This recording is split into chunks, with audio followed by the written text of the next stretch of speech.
شده بود دیدم که خیلی از هوادارا گفتن من تو رو اجرا بکن،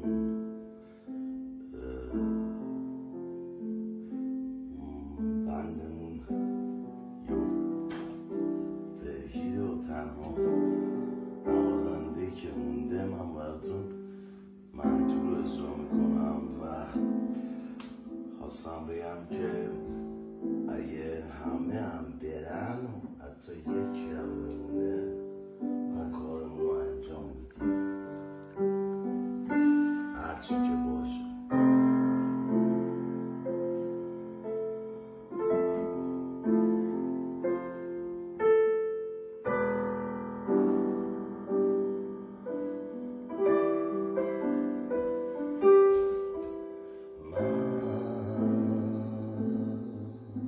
شهر سوت و کورم که غرق وسط دریا،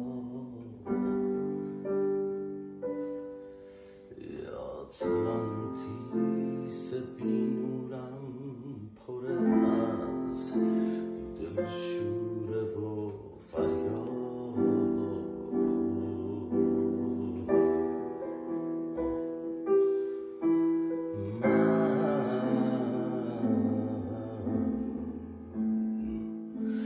تایتانی که شکستم که عشقش مرده و رفته، یه اقیانوس دلگیرم که توفانه و موجیه همه هفته.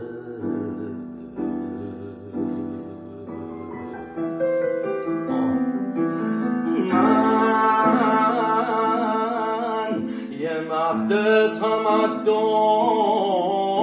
پر از پاکی و کوهن، یه جنگل پر از وحشی